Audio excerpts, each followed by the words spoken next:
నేపాల్ అల్లర్లలో కొంతమంది తెలుగువారు చిక్కుకున్నట్లుగా తెలుస్తోంది. దానికి సంబంధించి అమరావతిలో మంత్రి లోకేష్ మీడియాతో మాట్లాడుతున్నారు. లైవ్లో చూద్దాం. అక్కడ నుంచి కమర్షియల్ ఫ్లైట్ ద్వారా తిరిగి వస్తారు. పోఖ్రాలో ఉన్న వారిని 10 మందిని రేపు పొద్దున ప్రత్యేక విమానం ద్వారా కఠ్మండూకి తీసుకొస్తాం. అక్కడి నుంచి మనం పెడుతున్న విమానం ద్వారా తిరిగి ఆంధ్ర రాష్ట్రానికి వస్తారు.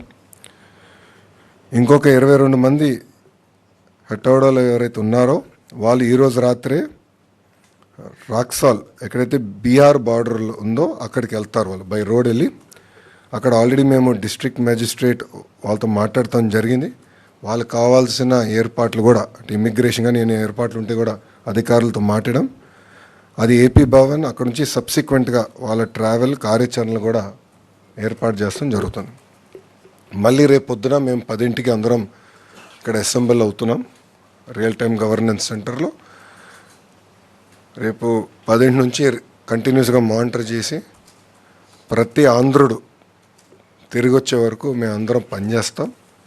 కేవలం విశాఖపట్నానికి కడపకే కాదు, ప్రభుత్వం వాళ్ళ ఇంట్లో దించే బాధ్యత తీసుకుంటాం. అంటే ఎయిర్పోర్ట్లో కూడా వాళ్ళకి కావాల్సిన వాహనాలు ఏర్పాటు చేసి నేరుగా వాళ్ళ ఇంట్లో దింపే బాధ్యత కూడా మేము తీసుకుంటున్నాం. సో ఈరోజు ఆంధ్ర రాష్ట్ర ప్రభుత్వం చాలా సీరియస్గా తీసుకుని ఆంధ్రుల్ని తిరిగి తీసుకొస్తాం జరుగుతుంది.